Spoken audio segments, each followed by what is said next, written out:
Welcome back to another video, and I made another banger for you guys, family.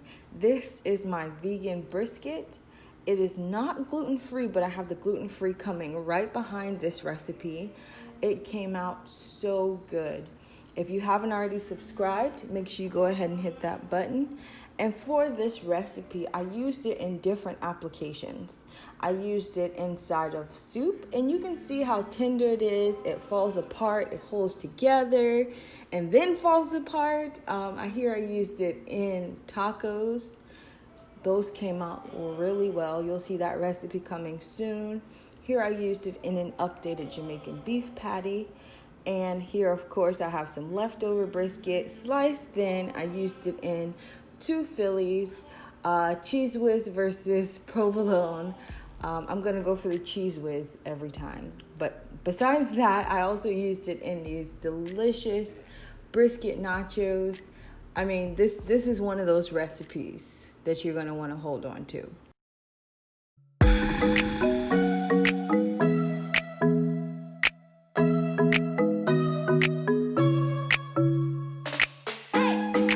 So jumping right in, of course I have my king oyster mushrooms. I'm just going to slice these in half and give these a good wash. Whenever you use king oyster mushrooms, I'm going to recommend that you use the organic version. I do believe there is a difference just from me consuming them in the amounts that I used to consume them previously. I do notice a difference in the way my body digests the organic versus the non-organic. I basically pan sear the king oyster mushrooms, pull them from the pan, and right into the pan I have my cooking liquid. Right into the cooking liquid goes in my king oyster mushrooms. For the full recipe, be sure to check the link in the description box below. This recipe will be going in my Meat Lovers edition of Everyday Cooking Food. This book will be available in hard copy. So for all of my family that's been asking about a hard copy book, I have it coming for you fast. If you don't get a chance to snag this recipe before the book comes out, then you will have to buy the book in order to get this recipe. So get it while you can. First come, first serve. The early bird gets the worm. Here I'm making my seitan mixture. I have the vital wheat gluten along with some chickpea flour. And to this, I'm going to add an additional seasoning mixture for my seitan. Now, of course, at this point, you really can stop. You don't have to go through the following steps that you're going to see me go through. But just a reminder of what this channel is about. If you've been here for any amount of time, it's really about just kind of taking your time cooking. It's really just about the love of cooking. If you enjoy cooking, you enjoy achieving these different textures, these different flavors, you don't mind putting in this time. Now, of course, if you're trying to do something fast and in a hurry, then cut it short whatever way you can. But this is specific if you're trying to really achieve that brisket texture. So here's the seitan loaf. And I'm just shaping it into a loaf. Again, this is my seasoning liquid, chickpea flour, as well as the vital wheat gluten. So you see it comes together quite nicely. It's not rubbery because that chickpea flour really helps to soften up the seitan dough versus just using only the vital wheat gluten. Then you get this big rubbery stretchy mass. So you want to make sure you add in your chickpea flour for those that are not gluten-free. So as you can see here, I'm just going to pan sear the seitan dough. This is still uncooked. I'm just getting some color. This is an extra step. It's something that I'm so used to doing. It is second nature. It is a habit. So after I sear the seitan dough, I'm going to cover it with some more seasoning liquid. And this will go right into the oven, and I'm going to allow this to cook until it firms up.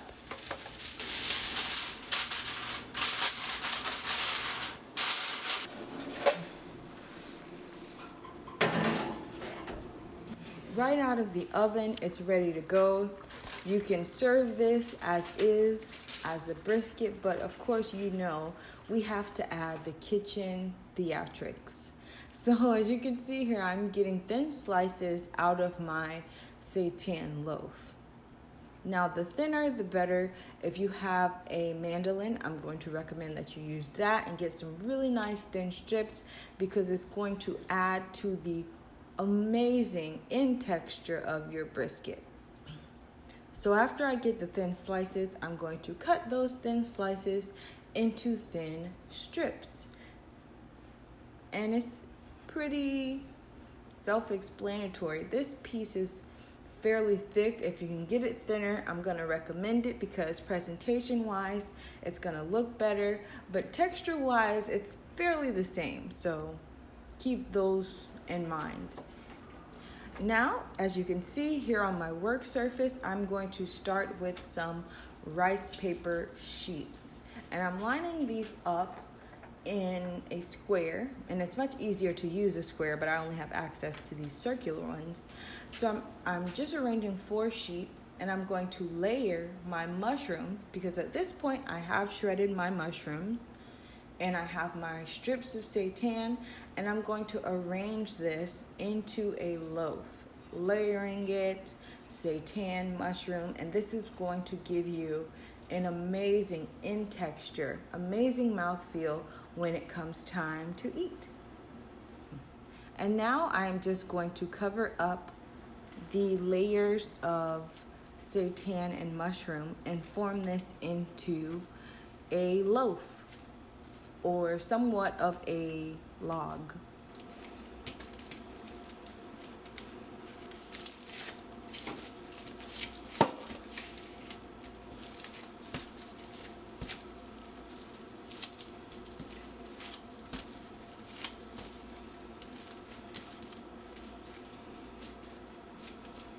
So as you can see here, I have wrapped it in plastic wrap several times. This is nice and secure. Nothing's coming out. As you can see, I have a hole at the top there, and here is the step that you did not see. If you watched the short version, you did not see this step. This is our mock marbling.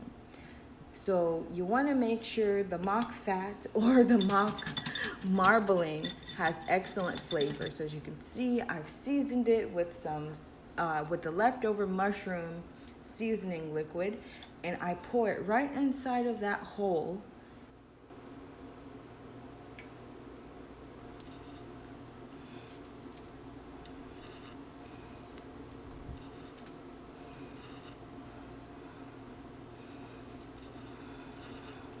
Then I wrap it once more and allow everything to sit and kind of gel together overnight.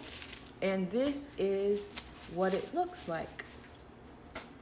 This is not frozen. This has just been sitting in the refrigerator for a full 24 hours. So of course, you know I'm going to pan sear because it is a habit. So I'm pan searing my mock loaf.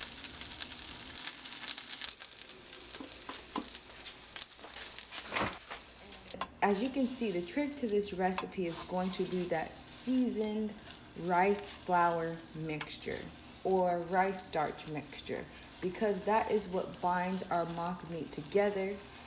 It keeps it, and it causes our mock meat to fall apart when it is hot or when it is well cooked. So you don't want to sleep on that technique when you want a very tender texture to where the mock meat is falling apart.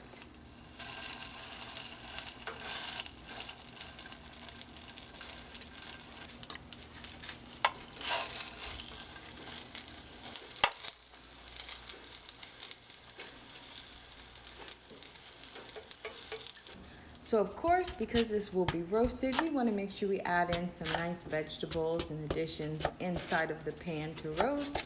I have some sweet potato, red onions. As you'll see here in just a moment, I will also have some lima beans.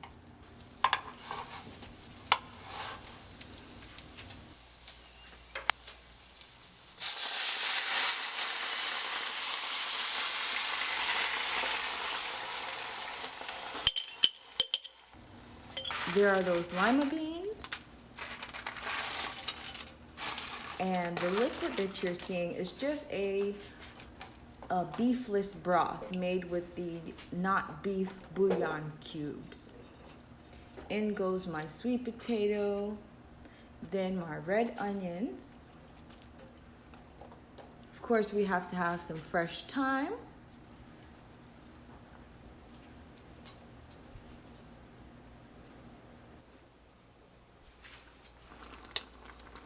So this is optional. I drizzle in just a bit of olive oil. Cover this with aluminum foil, and this cooks for approximately 30 minutes.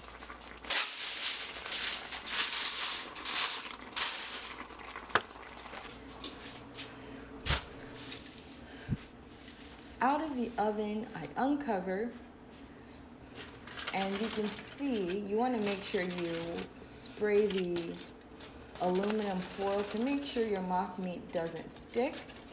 So you can see what it looks like right now, but because we want some more brown color, I used a bit of browning with some leftover seasoning mix, and I just brush the mock roast.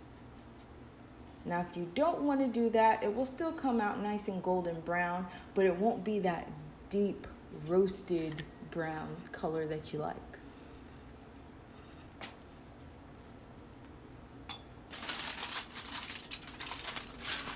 And finally, after it's been in the oven for an additional 15-20 minutes, the mock roast is done.